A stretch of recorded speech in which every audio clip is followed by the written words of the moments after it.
নতুন উন্নয়নের সবক শোনাতে পারলেই টাকা। প্রথম আলোর রিপোর্ট, কি আলো?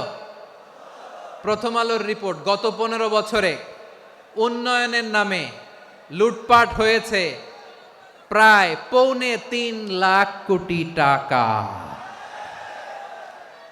কার রিপোর্ট? আমাদের বানানো কথা। প্রথম আলোর রিপোর্ট। গত 15 বছরে কারা ছিল জানেন তো? হ্যাঁ, শুধু ওনাদেরকেই দোষ দিয়ে লাভ নাই। স্বাধীনতার পর থেকে শুধু শাসকের হাত বদল হয়েছে, আমরা কিছু পাই নাই, ঠিক কিনা বলেন? শুধু ওনাদের দোষ দিয়ে কি লাভ? একদল খাইছে, আরেক দল খাওয়ার জন্য রেডি হয়ে আছে। আমরা এরকম চাই না। আমরা চাই স্বাধীন সার্বভৌম বাংলাদেশ। আমরা চাই দুর্নীতিমুক্ত বাংলাদেশ। আমি নিউজটা যে কতবার পড়লাম, এটা কি সম্ভব?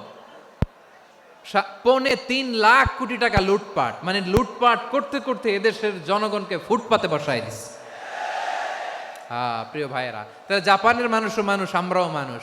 সিদ্ধান্ত আপনার, কোন মানুষ হবেন, ভালো মানুষ না খারাপ মানুষ?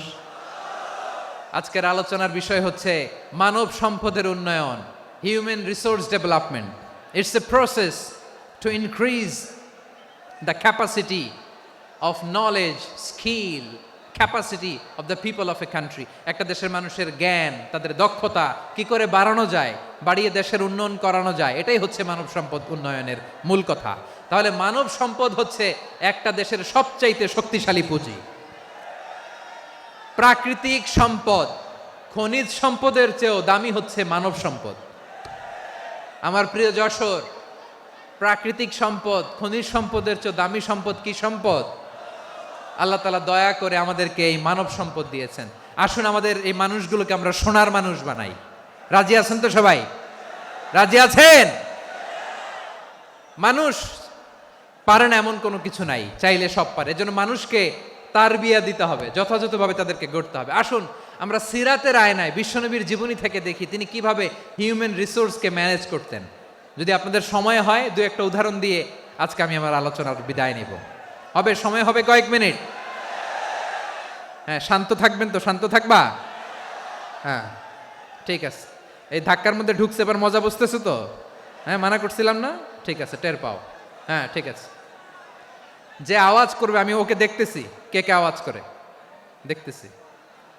শেষ কথা, শেষের দিকে চলে আসছি। বিষ্ণু ইসলাম কিভাবে হিউম্যান রিসোর্সকে ম্যানেজ করতেন, মজার কথা আছে কয়েকটা, বলে বিদায় নিব। বিশ্বনবী কিভাবে এই মানব সম্পদকে ম্যানেজ করতেন? বিশ্বনবী, he was a very good talent hunter, চৌকস ট্যালেন্ট হান্টার ছিল।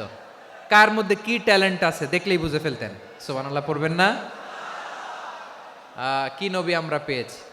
হি was a very good talent hunter. আমার নবী, তিনি চৌকস ট্যালেন্ট হান্টার ছিলেন। কার মধ্যে কি প্রতিভা বের করতেন, ওই প্রতিভাকে ইসলামের কল্যাণে কাজে লাগাতেন।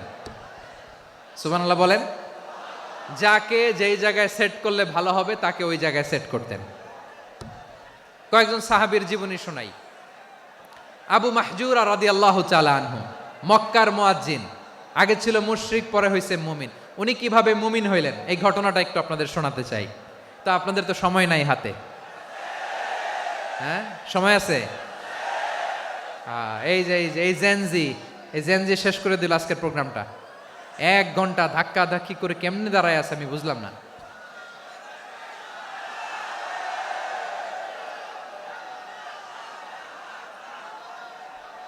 না না, তাকবির না, চুপ করতে হবে। What I need, you stop, just shut up, চুপ। হ্যাঁ, ঠিক আছে, এভাবে। আবু মাহজুরা রাদিয়াল্লাহু তাআলা আনহু কিভাবে মুসলিম হলেন, আওয়াজ করে শুনেন। হুনাইনের যুদ্ধ, 8ম হিজরি।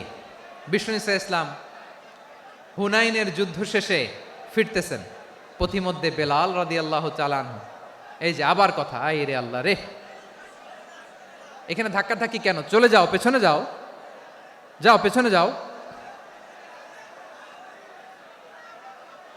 কি আজীব তামাশা!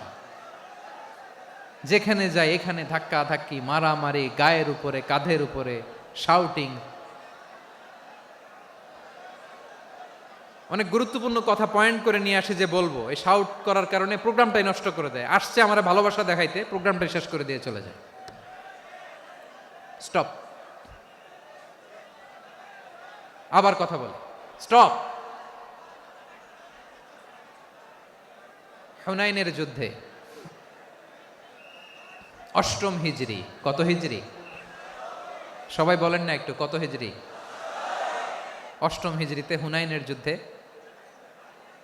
রাসূল সাল্লাল্লাহু আলাইহি ওয়াসাল্লাম ফিরে আসতেছেন মদিনায়। পথিমধ্যে বেলাল রাদিয়াল্লাহু তাআলা আনহু আজান দিচ্ছেন। কি দিচ্ছেন? তো পাশে ছিল মুশরিকদের একটা পল্লী, কিছু মুশরিক তরুণ, কিছু অমুসলিম কিশোর, তারা আজানকে ব্যঙ্গ করতেছে। আমাদের বাংলায় মুখ ভেঙ্গানো বলে আর কি। বেলাল রাদিয়াল্লাহু তাআলা আনহু আজান দিচ্ছেন, ওই বাচ্চাগুলো মুশরিক, তো ওরা আজানকে ব্যঙ্গ করতেছে, বিকৃতি করে ওরাও আজান দিচ্ছে। উদ্দেশ্য হচ্ছে আজানকে নিয়ে ঠাট্টা করা। উদ্দেশ্য কি? ঠাট্টা করা। ব্যাপারটা মনে কষ্ট পাওয়ার মতো ব্যাপার না? কিন্তু বিশ্বনবী ওইখানে দেখেন কি খুঁজলেন। বিশ্বনবী খেয়াল করলেন অমুসলিম কিশোরদের মধ্য থেকে একটা কিশোরের গলাটা বড় দরাজ গলা, কণ্ঠটা বড় সুন্দর। খেয়াল করে দেখলেন যে কিছু কিশোর বেলালের আজানকে ব্যঙ্গ করে, বিকৃতি করে, কিন্তু একজনের কণ্ঠ দেখতে পাচ্ছেন না এত দূরে, কিন্তু কণ্ঠটা বড় সুন্দর, দরাজ গলা। বিশ্বনবী সাহাবীদেরকে বললেন, ধরো এগুলারে, ধরো। সবগুলারে ধরে বিশ্বনবীর সামনে আনা হলো। ওরা হাঁটু গেড়ে বসলো। বিশ্বনবী বললেন, তোমাদের মধ্যে কে যেন ব্যঙ্গ করে আজান দিচ্ছিল, তার গলাটা বড় উঁচু, গলার বেসটা বড় মজবুত, মেলোডিয়াস, সুমধুর কণ্ঠ। কে? আবু মাহজুরা বলে, আমার বন্ধুরা সবাই আমার দিকে আঙ্গুল দেখায়, আমি পড়ে গেছি বিপদে। রাসূল সাল্লাল্লাহু আলাইহি ওয়াসাল্লাম বাকি অমুসলিম তরুণদেরকে ছেড়ে দিলেন, বললেন তোমরা যাও। এবার আবু মাহজুরারে পাইছে। আবু মাহজুরার চুলের মধ্যে হাত দিলেন বিশ্বনবী, মাথায় হাত দিয়ে বললেন, এবার আজান দাও দেখি। আবু মাহজুরা বলে, আমি তো আজান দিতে জানি না, কারণ আমি তো বেলালেরটা শুইনা দিছি, আমার তো মুখস্থ নাই, আমি তো আজান দিতে জানি না। বিশ্বনবী বললেন, জানো না? তাহলে আসো আমি তোমারে শিখাই দেই। সুবহানাল্লাহ পড়েন। আবু মাহজুরা হাঁটু গেড়ে বসে, বিশ্বনবীর মোবারক হাত আবু মাহজুরার চুলের মধ্যে। বিশ্বনবী আজানের মুআল্লিম আবু মাহজুরাকে বলতেছে, ঠিক আছে তোমারে শিখাই দিচ্ছি, আমি যা যা বলবো আমার সাথে সাথে বলো, পারবা? আবু মাহজুরা বলে, পারবো। বিশ্বনবী আজান দিচ্ছেন মাথায় হাত দিয়ে, আল্লাহু আকবার, আল্লাহু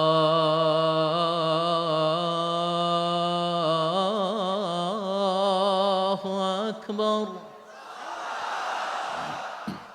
আবু মাহজুরা এই বাক্যটা পড়লেন। বিশ্বনবী দ্বিতীয় বাক্য পড়তে আরম্ভ করলেন, আল্লাহু আকবার,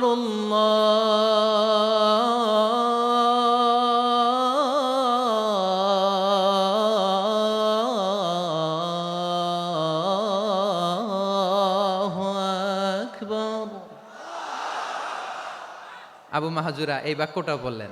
বিশ্বনবী আবু মাহজুরার মাথার মধ্যে হাত দিয়ে তৃতীয় বাক্য পড়লেন,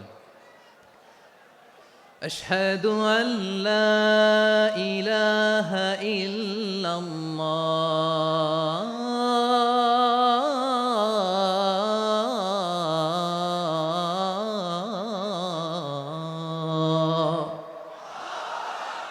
আবু মাহজুরা তৃতীয় বাক্য পড়লেন। বিশ্বনবী একটা বাক্য পরে আবু মাহজুরা পরে, বিশ্বনবী পরে আবু মাহজুরা পরে। আবু মাহজুরা কিন্তু অমুসলিম, মুশরিক। আবু মাহজুরা বলে, এক একটা বাক্য পড়ি আমার কলিজাটা গলে ঠান্ডা হয়ে যায়। এতদিন মোহাম্মদকে গালি দিতাম, এখন মোহাম্মদ আমার মাথায় যখন হাত রাখছে আমার সারা শরীর ঠান্ডা হয়ে গেছে। বিশ্বনবী আজান শিখাচ্ছেন, একটা একটা বাক্য পড়ে আবু মাহজুরাও পড়ে, বিশ্বনবী পড়ে আবু মাহজুরাও পড়ে। পুরো বাক্যগুলো যখন শেষ, আজান শেষ, আবু মাহজুরাও যখন পুরো আজান পড়লেন, আবু মাহজুরা বললেন, এতদিন মোহাম্মদের চেহারা দেখলে আমার ঘৃণা লাগতো, আজ থেকে মোহাম্মদের চেহারার চেয়ে প্রিয় চেহারা আমার কাছে নাই। আবু মাহজুরা বললেন, ও মুহাম্মদ, আজানের বাক্য তো আপনি আমারে শেখালেন, এখানেই শেষ করবেন না, আপনি আমারে পড়ায় দেন, লা ইলাহা ইল্লাল্লাহু মুহাম্মাদুর রাসূলুল্লাহ সাল্লাল্লাহু আলাইহি ওয়াসাল্লাম। বিশ্বনবীর সাথে দাঁড়িয়ে উনি শাহাদা পড়ে মুসলমান হয়ে গেলেন। এবার আবু মাহজুরা বলে, ইয়া রাসূলুল্লাহ, ইয়া হাবিবাল্লাহ, আমি মুমিন হয়েছি, মুসলমান হয়েছি। আপনার কাছ থেকে আজান শিখার সৌভাগ্য আমি লাভ করেছি গো নবী। আমার কণ্ঠের বড় তারিফ করেছেন আপনি, আমার আজানকে আপনি পছন্দ করেছেন। একটা জিনিস আপনার কাছে চাই, আপনি আমাকে মক্কার মসজিদুল হারামের মুয়াজ্জিন হিসেবে অ্যাপয়েন্ট করে দেন। বিষ্ণু ঈসা ইসলাম বললেন, যাও আবু মাহজুরা, আমি তোমাকে পৃথিবীর শ্রেষ্ঠতম মসজিদ মক্কার মসজিদুল হারামের মুয়াজ্জিন হিসেবে অ্যাপয়েন্ট করে দিলাম। দেখছেন কিভাবে ট্যালেন্ট হান্টিং করতে হয়, কিভাবে হিউম্যান রিসোর্স মানব সম্পদকে ব্যবহার করতে হয়। আসছিল আজানকে ভেঙ্গাইতে, আসছিল কেন? আজানকে ব্যঙ্গ করার জন্য, বিকৃত করার জন্য। আজানকে বিকৃত করতে যে ইসলামের সবচেয়ে শ্রেষ্ঠ মসজিদের মুয়াজ্জিন হয়ে গেল। পড়েন সুবহানাল্লাহ। হযরত আবু মাহজুরা রাদিয়াল্লাহু তাআলা আনহু ওনার এই সুললিত কণ্ঠ ব্যবহার করে মসজিদুল হারামে এত সুন্দর করে আল্লাহু আকবার বলে আজান দিতেন, মানুষগুলোর, মুসল্লিগুলোর, মক্কাবাসীর হৃদয়কে তিনি বিগলিত করে দিতেন। মানুষের হৃদয়কে ঠান্ডা হয়ে যেত। শুধু এখানেই শেষ না আমার যশোরের ভাইয়েরা। বিশ্বনবী যখন সাইয়েদনা আবু মাহজুরা রাদিয়াল্লাহু তাআলা আনহুকে আজান শিখাচ্ছিলেন, বলেন তো বিশ্বনবীর হাতটা কোথায় ছিল? আবু মাহজুরার মাথার সামনে, এই চুলের উপরে ছিল। আবু মাহজুরা ওই স্মৃতিটাকে ধারণ করবার জন্য, ওই স্মৃতিকে বহন করার জন্য বিশ্বনবীর মোবারক হাত আবু মাহজুরার কপালের চুলের যেই জায়গায় লেগেছে, মৃত্যুর আগের দিন পর্যন্ত আবু মাহজুরা মাথার ওই চুলে কোনোদিন ছুরি আর কামার লাগায় নাই, সেখানে কেচি লাগায় নাই, চুলের মধ্যে খুর লাগায় নাই। আবু মাহজুরা ডান দিকের চুল কাটতো, বাম দিকের চুল কাটতো, পেছনের চুল কাটতো, সামনের চুল কাটতো না। আবু মাহজুরা রাদিয়াল্লাহু তাআলা আনহুর সামনের চুলগুলো বড় হতে হতে যখন এত বড় হয়ে যায়, তিনি চুলগুলো পেঁচিয়ে মাথার মধ্যে রাখতেন। তারপরে তিনি পাগড়ি পরতেন। সবাই জিজ্ঞেস করতো, আবু মাহজুরা এটা আবার কেমন স্টাইল? দেখতে তোমারে কি বিদঘুটে লাগে, কেমন অড লাগে, কেমন খারাপ দেখা যায়। মক্কায় এমন কোনো মানুষ তো দেখি নাই, ডানে চুল কাটে, বায়ে চুল কাটে, পেছনে চুল কাটে, সামনে কাটে না। ওরে আবু মাহজুরা কেমন দেখা যায় তোমারে, তুমি সামনের চুল কাটো না কেন? আবু মাহজুরা বলে, আমি হাঁটু গেড়ে পেয়ারা নবীর সামনে বসেছিলাম, আমার এই মাথার চুলের মধ্যে মুবারক হাত লাগিয়ে বিশ্বনবী নিজে আমাকে আজানের প্রতিটা বাক্য শিক্ষা দিয়েছেন। বিশ্বনবীর মোবারক হাত, পবিত্র হাত আমার মাথার চুলের যেই জায়গায় লেগেছে, আমি চাই ওই চুলগুলা নিয়ে আমি আমার কবরের ভিতরে যাব। সাইয়েদনা আবু মাহজুরা রাদিয়াল্লাহু তাআলা আনহু ইন্তেকালের আগের পর্যন্ত মাথার সামনের চুলগুলা কাটে নাই। মাথার সামনের চুল তিনি কাটেন নাই। সুবহানাল্লাহ বিহামদি। কেমন ভালোবাসতেন বিশ্বনবী সাহাবীদেরকে, সাহাবারা কেমন ভালোবাসতেন বিশ্বনবীকে। সামনের চুলগুলো বড় হতে হতে এত বড় ছিল, পেঁচিয়ে রেখে পাগড়ি পরতেন, কাটতেন না। নবীর হাত লেগেছিল। সুবহানাল্লাহ পড়েন। তাহলে what is the lesson, moral of the story কি? মোরাল অফ দ্য স্টোরি হচ্ছে, আসছিল আজানকে ব্যঙ্গ করার জন্য, বিকৃত করার জন্য, হয়ে গেল মসজিদুল হারামের মুয়াজ্জিন। দেখেন বিশ্বনবী একটা খারাপ সিচুয়েশনের মধ্যে থেকে কি ভালো জিনিস বের করে আনলেন। আমি যে শুরুতে বলেছি কিভাবে তিনি হিউম্যান রিসোর্সকে ডেভেলপ করেছেন, ম্যানেজ করেছেন। তিনি যে চৌকস ট্যালেন্ট হান্টার ছিল, দেখেন সবার মধ্যে থেকে এর বাছাই করে মুয়াজ্জিন বানাই দিয়েছেন। সুবহানাল্লাহ পড়েন। তার মানে এই না সবাইরে ধরে ধরে উনি মুয়াজ্জিন বানাইছেন। যার যেই ট্যালেন্ট আছে তাকে ওই কাজে অ্যাসাইন করেছেন। যার যেই প্রতিভা আছে তার প্রতিভাকে ইসলামের কাজে লাগিয়েছেন। সুবহানাল্লাহ পড়েন। যায়েদ বিন সাবিত রাদিয়াল্লাহু তাআলা আনহু নাম শুনেছেন? যশোর কথা বেরোয় না। যদি জিগায় সালমান খানের নাম শুনছেন, সবাই হাত তুলবে, জি হুজুর শুনছি, মানে সব দেখা শেষ। সালমান খান, আমির খান, অমুক খান, সব খান মুখস্থ, কিন্তু যায়েদ বিন সাবিতের নাম মুখস্থ নাই মুসলমানদের। যেই সাহাবী মাথার সামনের চুল কাটে নাই, মসজিদুল হারামের মুয়াজ্জিন বানাইছেন বিশ্বনবী, ওই সাহাবীর নাম কি? খায়া ফেলাইস, স্লোগানের সাথে খায়া ফেলাইস। আবু মাহজুরা। কি নাম?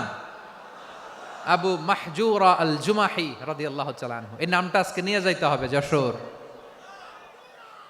আবু মাহজুরা রাদিয়াল্লাহু তাআলা আনহু। 2 নম্বরে বলছিলাম যায়েদ বিন সাবিত রাদিয়াল্লাহু তাআলা আনহু। বিশ্বনবী দেখলেন মদিনার এই আনসারী সাহাবী হাইলি ট্যালেন্টেড, ইন্টেলেকচুয়াল, মেরিটোরিয়াস, জ্ঞানের প্রতি তার আকর্ষণ, মারাত্মক আকর্ষণ। বিশ্বনবী তাকে দায়িত্ব দিলেন, কোরআন যা নাজিল হয় তুমি লিখো, কাতিবুল ওয়াহি বানায় দিলেন। সুবহানাল্লাহ। যায়েদ বিন সাবিতরে আবার আজান শিখান নাই, কারণ তার মধ্যে বিশ্বনবী প্রতিভা দেখেছেন, একাডেমিক প্রতিভা। বিশ্বনবীর একাডেমিক প্রজেক্টগুলো তিনি হ্যান্ডেল করতেন। যায়েদ বিন সাবিত ছিল বিশ্বনবীর ব্যক্তিগত সচিব। কি ছিল? ব্যক্তিগত সচিব। বোঝেন নাই? বিশ্বনবীর ব্যক্তিগত সচিব এবং দোভাষী। ইহুদিরা কিছু লিখে দিলে এটার অর্থ বিশ্বনবীরে বুঝায় দিতেন, আবার ইহুদিদের কাছে কিছু লিখতে হলে তিনি লিখে দিতেন। বিশ্বনবী একদিন বললেন, ইন্নী ওয়াল্লাহি মা আমানু ইয়াহুদা আলা কিতাব। ইহুদিরা যে চিঠি পাঠায় অর্থ তো বুঝি না, আরেক ইহুদি আইনে অর্থ করা লাগে। আবার ইহুদিদের কাছে কিছু লিখে পাঠাইতে চাইলে আমরা তো লিখতে পারি না, ইহুদিরে দিয়ে লেখা লাগে। ওরা যে পয়রা শোনায় লিখে দেয়, আমি ওদের বিশ্বাস করি না।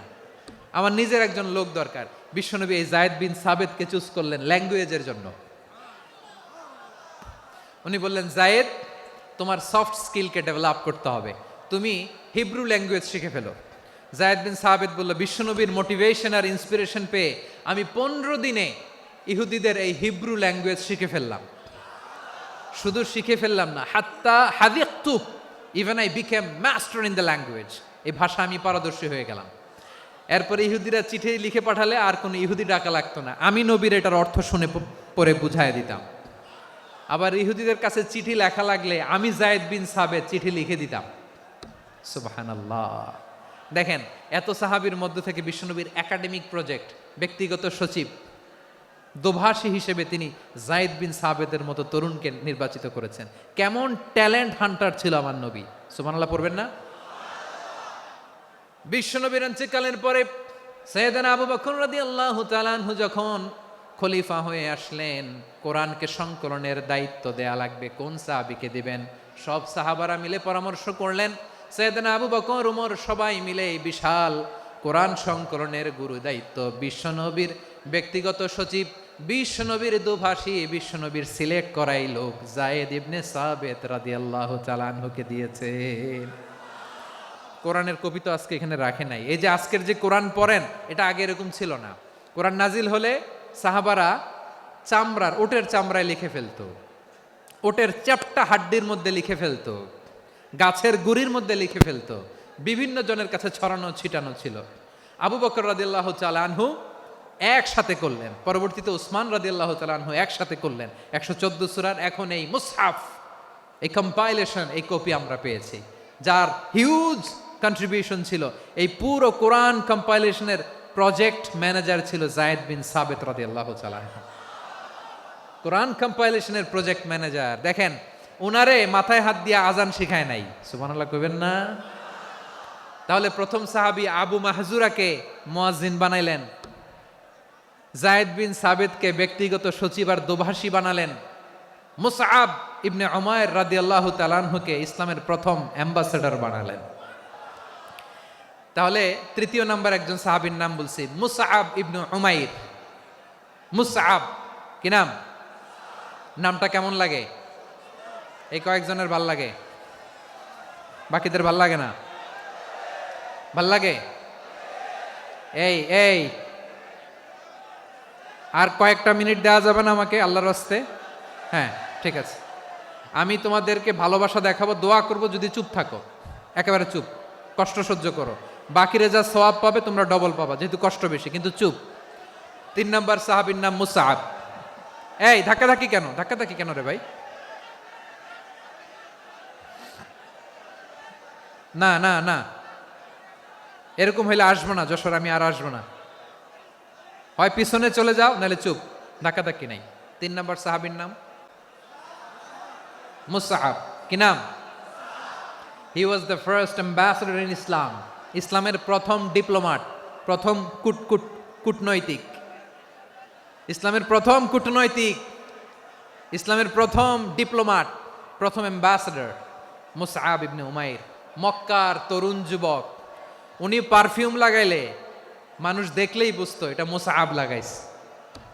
এমন ড্যাশিং ফেসের ছিল, এমন স্মার্ট ড্যাশিং ফেস, এমন পার্সোনালিটির মানুষ ছিল মুসআব রাদিয়াল্লাহু তাআলা আনহু। কারণ যিনি ইসলামের স্পোকম্যান হবেন, মুখপাত্র হবেন, তার স্মার্ট হওয়ার দরকার আছে না নাই? আকাবার প্রথম শপথ যখন হলো, তাদের সাথে বিষ্ণু ঈসা ইসলাম মদিনাতে একজন মুখপাত্র পাঠালেন, ডিপ্লোম্যাটকে পাঠালেন, অ্যাম্বাসেডর অফ ইসলাম। তিনি হচ্ছেন মুসআব ইবনে উমাইর। পড়েন সুবহানাল্লাহ।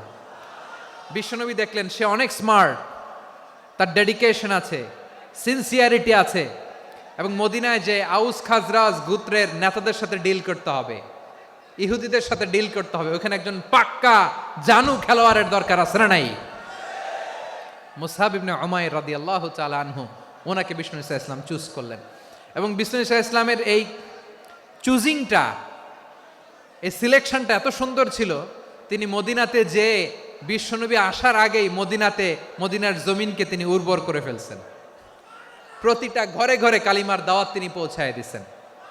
জুমার বিধান নাজিল হয়েছে, কিন্তু মক্কায় পরিবেশ নাই জুমা পালনের। বিষ্ণু ঈসা ইসলাম একজনকে দিয়ে খবর পাঠালেন, যাও মদিনায় মুসাবকে যে বলো, মুসাব তো আমার শিক্ষক, আমার স্পোকম্যান, মদিনাতে যেন তারা জুমা কায়েম করে। বিশ্বনবীর আগেই মুসআব মদিনার মুসলিমদেরকে নিয়ে মদিনায় প্রথম জুমা কায়েম করে ফেলছে। কোন সুবহানাল্লাহ। ডিপ্লোম্যাটদের কেমন হইতে হয়, অ্যাম্বাসেডারের কেমন হইতে হয়, মুসআব রাদিয়াল্লাহু তাআলা আনহুর কাছ থেকে শিখে নাও। মুসআব নামটা কেমন লাগে? যশোর, যাদের সন্তান হবে ছেলে সন্তান, আমার রাস্তায় পাইলে সবাই জিজ্ঞেস করে, হুজুর একটা নাম দেন, আমার ছেলে হবে। যশোরবাসীর জন্য আমি একটা নাম দিয়ে দিলাম, নাম রাখতে হবে মুসআব। কি নাম? নামটা যাদের ভাল লাগে, ছেলে সন্তান অনাগত আসবে, মনে চাইলে নাম রেখে দিবেন মুসআব রাদিয়াল্লাহু তাআলা আনহুর নামে মুসআব। তাহলে মুসআব রাদিয়াল্লাহু তাআলা আনহুকে বিশ্বনবী ল্যাঙ্গুয়েজ শিখান নাই, সফট স্কিল শিখান নাই। যায়েদ রাদিয়াল্লাহু তিনি হিব্রু ল্যাঙ্গুয়েজ শিখেছেন, সুরিয়ানি শিখেছেন, কিন্তু মুসআবকে তিনি বানিয়েছেন the spokesman of Islam, the first diplomat, the ambassador of Islam. সুবহানাল্লাহ পড়বেন না? আব্দুল্লাহ ইবনে আব্বাস রাদিয়াল্লাহু তাআলা আনহু বিশ্বনবীর কাজিন, চাচাতো ভাই। আবার মাইমুনা রাদিয়াল্লাহু তাআলা আনহু, মাইমুনা নবীর স্ত্রী, তিনি ছিলেন আব্দুল্লাহর আপন খালা। তো নবীর বউ যদি ওনার খালা হয়, নবী তার কি? বুঝে নাই, নবী তার কি? খালু। তাহলে সম্পর্ক অনেক গভীর, কাজিন আবার খালু। ছোট্ট মানুষ, তাই রাতে মাঝে মাঝে ঘরে থাকতো। বিশ্বনবী দেখলেন আব্দুল্লাহ যেহেতু আমার ঘরে ঢুকতে পারে, আব্দুল্লাহরে এই উম্মতের বড় শিক্ষাবিদ বানাইতে হবে। কথা বোঝে নাই? আব্দুল্লাহকে কি বানাইতে হবে? শিক্ষাবিদ, এডুকেটর অফ দিস উম্মাহ, এই উম্মার শিক্ষাবিদ বানাইতে হবে। তাই আব্দুল্লাহ ইবনে আব্বাসকে বিশ্বনবী হাতে কলমে শিক্ষা দিয়েছেন। আহারে, আর এরপরে যে কি ভাষা আসবে তোমাদের জানি না, আমি নিজেও জানি না। 1 ঘন্টা যাবত ধাক্কা ধাক্কি মারামারি। তো আসতে বলছে কে তোমাকে? পেছনে চলে যাও, জায়গা না পেলে। পুরো প্রোগ্রামটাই নষ্ট করে দিল।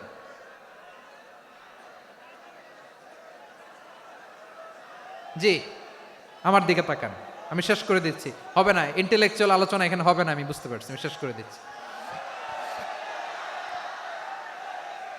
আব্দুল্লাহ ইবনে আব্বাস রাদিয়াল্লাহু তাআলা আনহু, মনোযোগ দিয়ে কয়েকটা মিনিট শুনুন, আমি এখনই শেষ করে দিচ্ছি। এরপর আওয়াজ করবে, এই যে এগুলো কি আমি বুঝলাম না। আমি বললাম না সব করা যাবে, বসে যাও, শুয়ে যাও, চলে যাও, আওয়াজ করা যাবে না। অন্যকে বসো এটাও বলার দরকার নেই, জাস্ট এদিকে তাকাও। আল্লাহ। আব্দুল্লাহ ইবনে আব্বাস রাদিয়াল্লাহু তাআলা আনহু, ওনাকে বিশ্বনবী হাতে কলমে শিক্ষা দিয়েছেন, যেহেতু উম্মতের শিক্ষাবিদ হবেন, এডুকেটর হবেন। তো বিশ্বনবী রাতে যখন তাহাজ্জুদ পড়তেন, ছোট্ট আব্দুল্লাহ ঘরে থাকতো। বুঝতে পেরেছেন? ছোট্ট মানুষ তো ঘরে থাকতো। তো বিশ্বনবী তাহাজ্জুদের জন্য একবার দাঁড়িয়েছেন, ছোট্ট আব্দুল্লাহ ওযু করে দাঁড়াইছে। আচ্ছা বলেন তো, ইমাম আর মুসল্লি মোট যদি 2 জন হয়, একজন ইমাম একজন মুসল্লি, তো মুসল্লি ইমামের কোন দিকে দাঁড়াবে? ডানে দাঁড়াবে। ছোট্ট আব্দুল্লাহ বোঝে নাই, বিশ্বনবী তাহাজ্জুদ শুরু করেছেন, উনি ইক্তেদা করছেন আর দাঁড়াইছেন বায়ে। কোথায় দাঁড়িয়েছেন? আব্দুল্লাহ বলেন, যখন আমি বায়ে দাঁড়ালাম, আখাযা রাসূলুল্লাহ সাল্লাল্লাহু আলাইহি ওয়াসাল্লাম উযুনি আল ইউমনা ইয়াফতিলুহা, বিশ্বনবী নামাজরত অবস্থায় আমার কান ধরে টেনে আমার ডান দিকে এনে দাঁড় করায় দিলেন। পড়েন সুবহানাল্লাহ। দেখেন হাতে কলমে শিক্ষা। আর জীবনে ভুল হবে? কথা কয় না, আর ভুল হবে? আর ভুল হবে না।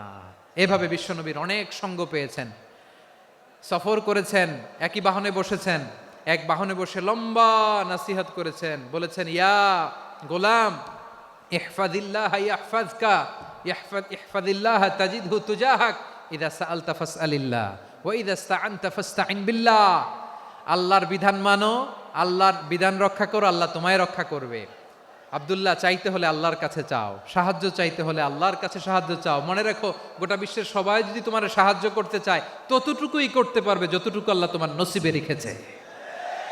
গোটা বিশ্ব যদি তোমার বিরুদ্ধে ষড়যন্ত্রে দাঁড়িয়ে যায়, ক্ষতি ততটুকু করতে পারবে যতটুকু তোমার জন্য বরাদ্দ আছে, এর বাইরে কিছু করতে পারবে না। আওয়াজ করে বলেন ঠিক কিনা?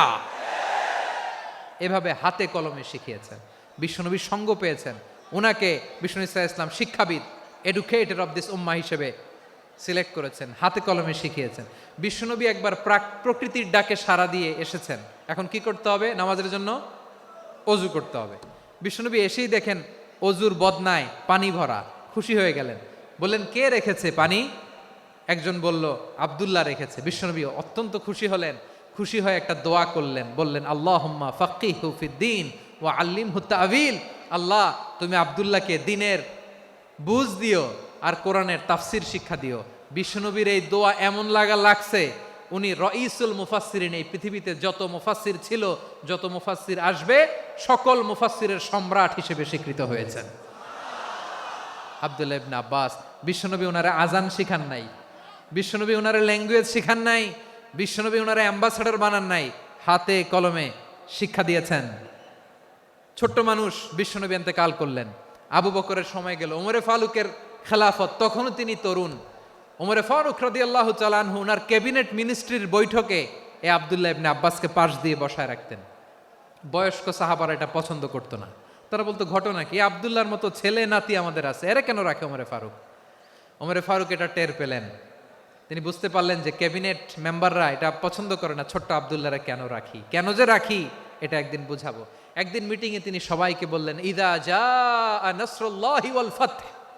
এই আয়াত দ্বারা উদ্দেশ্য কি বলেন তো মুরব্বী সাহাবীরা? এক সাহাবী বলেন এই সূরা দ্বারা উদ্দেশ্য, আল্লাহ বলেছেন আমাদেরকে বিভিন্ন ল্যান্ড, বিভিন্ন এলাকা বিজয় করতে হবে। ওমরে ফারুক বললেন না, হয়নি। আরেকজন বললেন বিজয় হওয়ার পর আমাদের বেশি বেশি আল্লাহর বরত্বের ঘোষণা দিতে হবে, এটা উদ্দেশ্য। ওমরে ফারুক বললেন না, হয় নাই। যারে জিজ্ঞেস করেন কেউ পারে না। সব শেষে বিশ্বনবী ছোট্ট আব্দুল্লাহরে বলেন আব্দুল্লাহ ইদা জাআ নাসরুল্লাহি ওয়াল ফাতহ, এর দ্বারা উদ্দেশ্য কি বলতো? ছোট্ট আব্দুল্লাহ বলেন হুয়া আজালু রাসূলিল্লাহ। এই আয়াত দ্বারা বিশ্বনবীর বিদায়কে উদ্দেশ্য নেওয়া হয়েছে। ওমরে ফারুক বললেন হাযা হুয়া, এটাই তো সঠিক উত্তর, এটাই সঠিক তাফসীর এই আয়াতের। কারণ ইদা জাআ নাসরুল্লাহি ওয়াল ফাতহ, যখন আল্লাহর সাহায্য আর বিজয় আসবে, ওয়া রাআইতান নাসা ইয়াদখুলুনা ফি দীনিল্লাহি আফওয়াজা, আপনি দেখবেন দলে দলে ঢলে ঢলে বানের পানির মতো মানুষ ইসলামের দিকে ঢুকতেছে, ইসলামের বিজয় হয়েছে। তো ইসলামের বিজয়ের মিশন নিয়ে নবী আসছে, বিজয়ী যখন হয়ে গেছে এখন তো নবীর বিদায় হবে। জোরে বলেন ঠিক কিনা? কোন সাহাবী এই সূক্ষ্ম কথাটা ধরতে পারে নাই, ওই আব্দুল্লাহ ছাড়া। আব্দুল্লাহ যখন উত্তর দিছে সব সাহাবীদের টনক নড়েছে। এরপর থেকে কোনো ক্যাবিনেট মিটিং এ আর কোনো সাহাবারা কোনো প্রশ্ন করে নাই, আওয়াজ করে পড়েন সুবহানাল্লাহ। বিশ্বনবী আব্দুল্লাহ ইবনে আব্বাসকে দ্য এডুকেটর অফ দ্য উম্মাহ, উম্মার শিক্ষাবিদ হিসেবে গ্রহণ করেছেন। আওয়াজ করে পড়তে হবে আল্লাহু আকবার। সাহাবীদের নামগুলো মনে থাকবে? এক নম্বরে আবু মাহজুরা, মুয়াজ্জিন বানাইছেন। যায়েদ ইবনে সাবিত, দোভাষী, ট্রান্সলেটর অফ প্রফেট, এবং তিনি ছিলেন বিশ্বনবীর ব্যক্তিগত সচিব। Musab ibn Umair, the first ambassador and diplomat of Islam. Abdullah ibn Abbas, এই উম্মার সবচেয়ে বড় এডুকেটর, শিক্ষাবিদ। আরেকজন ছিল আব্দুল্লাহ ইবনে মাসউদ রাদিয়াল্লাহু তাআলা। দুই আব্দুল্লাহ, আব্বাস গেল, আরেকজন হচ্ছে মাসউদ। মক্কার তরুণ, ছাগল পালতো মুশরিকের। বিশ্বনবী আর আবু বকর রাদিয়াল্লাহু তাআলা আনহু একবার গেলেন, যে দেখে এই তরুণ দাঁড়ায় আছে। বিশ্বনবী বলেন আমি খুব ক্ষুধার্ত, তোমার কাছে কি দুধ আছে ছাগলের? আব্দুল্লাহ ইবনে মাসউদ বলে আছে। ওয়ালাকিন আনা মুতামান, কিন্তু যে দুধ আছে এটা আমানতের, আমি দিতে পারবো না। বিশ্বনবী এইটা শুনেই তারা টার্গেট করে ফেলছে। আনা মুতামান, দুধ আছে কিন্তু এটা আমার মালিকের, আমি তো দরদ দেখাই, আমার মালিকের দুধ, আপনি পথিক, আপনারা দিতে পারি না। বিশ্বনবী টার্গেট করে ফেলছেন, এরে আমার কাজে লাগাইতে হবে। বিষ্ণু বললেন আচ্ছা ঠিক আছে দুধ দিও না, কিন্তু এমন ছাগি আছে কিনা যেই ছাগির সাথে কোনো ছাগলের মিলন হয় নাই, তার ওলানে দুধও আসে নাই, বাচ্চাও নাই, এরকম ছাগির থেকে যদি আমি দুধ খাই তাহলে তো সমস্যা নাই। বলতেছে এরকম ছাগির থেকে দুধ খাইলে সমস্যা নাই, কারণ এরকম ছাগির ওলান থেকে দুধ আসবেও না। বলতেছে ঠিক আছে এরকম একটা ছাগি নিয়ে আসা হলো। বিশ্বনবী বিসমিল্লাহ বলে ওই ছাগির ওলানে হাত দিলেন। হাত দিতে দেরি, পুরো ওলানটা দুধে ভরে যেতে দেরি হয় না। বিশ্বনবী আর আবু বকর রাদিয়াল্লাহু তাআলা আনহু দহন করে পেট ভরে খেলেন। এই দৃশ্য আব্দুল্লাহ ইবনে মাসউদের হৃদয়ে দাগ কাটলো। এই মুজিজা দেখে তিনি বললেন আশহাদু আল্লা ইলাহা ইল্লাল্লাহ ওয়া আশহাদু আন্না মুহাম্মাদুর রাসূলুল্লাহ। তিনি ষষ্ঠ মুসলিম ছিলেন, 6 নম্বর মুসলমান। ওনাকে টার্গেট করে বিশ্বনবী দেখলেন এমন ইন্টেলেকচুয়াল ব্রেন, উনি সূক্ষ্ম সূক্ষ্ম জিনিস বুঝে বেশি, ফিকহি জ্ঞান ওনার মধ্যে বেশি। বিশ্বনবী ওনাকে কোরআনের জ্ঞান শিক্ষা দিতে লাগলেন। উনি বিশ্বনবী সবার কাছে কোরআন শোনায়, কিন্তু বিশ্বনবী নিজে আব্দুল্লাহ ইবনে মাসউদের কাছ থেকে কোরআন শুনতো। বিশ্বনবী একবার বললেন ইকরা আলাইয়া ইয়া মাসউদ। ইবনে মাসউদ একবার শোনাও তো কোরআন দেখি। আব্দুল্লাহ ইবনে মাসউদ বলে আকরাউ আলাইকা ওয়া আলাইকা উনজিল। নবী আপনার উপর কোরআন নাজিল হয় আর আমি আপনার সামনে কোরআন পড়ব। বিশ্বনবী বললেন ইন্নী উহিব্বু আন আসমাআহু মিন গায়রি। আমি নিজে পড়তে যেমনি ভালোবাসি, অন্যে পড়ুক আমি শুনবো, এটাও আমি ভালোবাসি।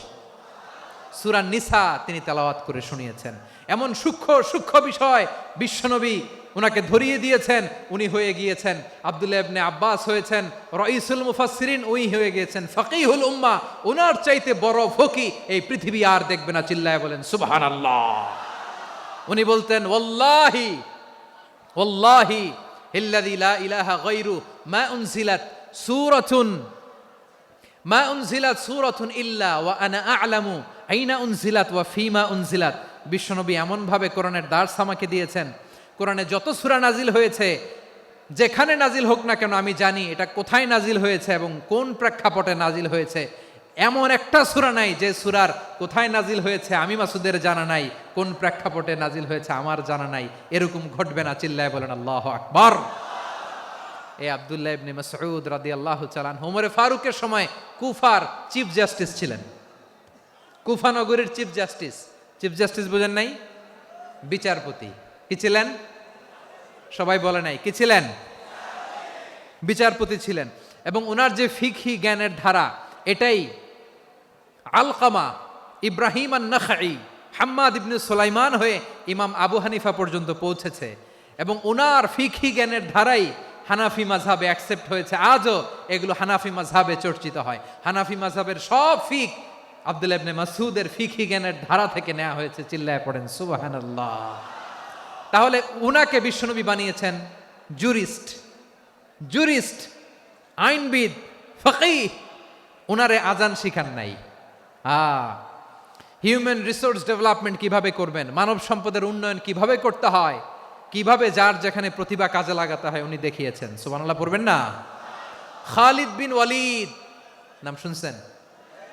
কে কে শোনেন নাই হাত তোলেন। কি ছিলেন?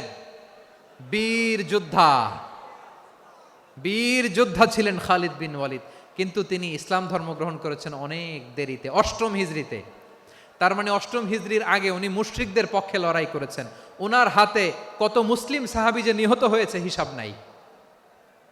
বিশ্বনবী টার্গেট করে রাখছে, তুমি আমাদের মুসলিমদের এত ক্ষতি করলা, তুমি যখন মুসলমান হবা তোমার দিয়ে আমি এমন কাম করামু যে এটা আর কেউ করতে পারবে না। সুবহানাল্লাহ নাই?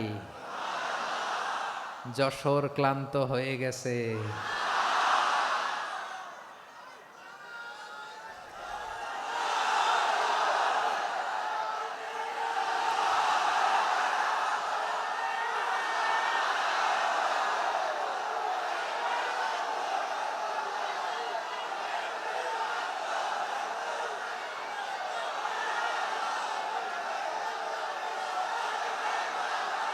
মাশাআল্লাহ।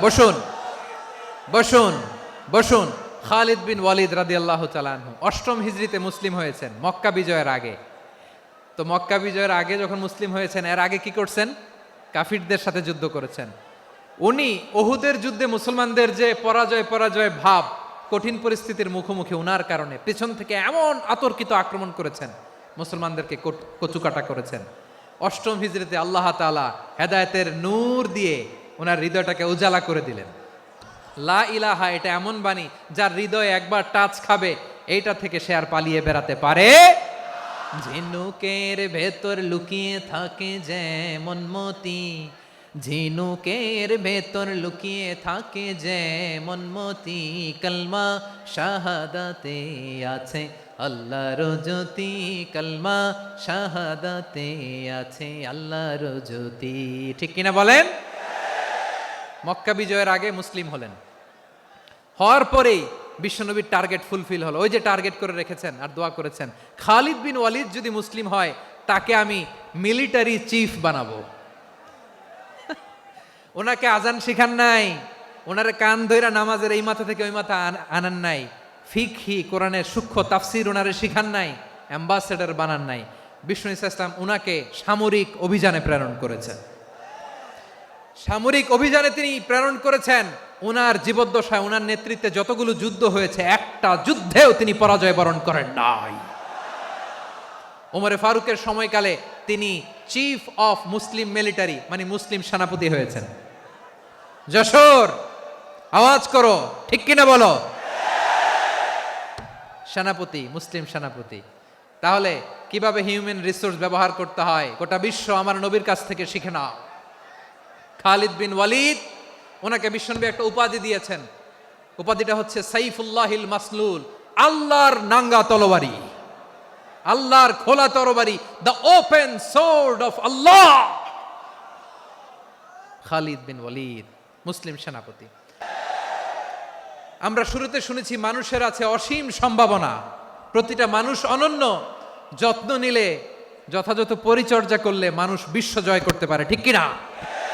আমাদের হাফেজে কোরআনের সামনে দাঁড়াতে পারে এমন কোন হাফেজে কোরআন আল্লাহর জমিনে জন্ম হয় নাই। গোটা বিশ্ব কাঁপিয়ে তারা সেরা, আমাদের ক্রিকেটাররা সেরা, আমাদের তৈরি পোশাক শিল্প সেরা। এরকম অনেক অনেক সেরা জিনিস আছে, আমরা এগুলোরে নার্চারিং করতে পারি নাই, পরিচর্যা করতে পারি নাই, সঠিক তারবিয়াতের অভাব। তাহলে মানুষের অসীম সম্ভাবনাকে কাজে লাগাতে হবে, ঠিক কিনা বলেন?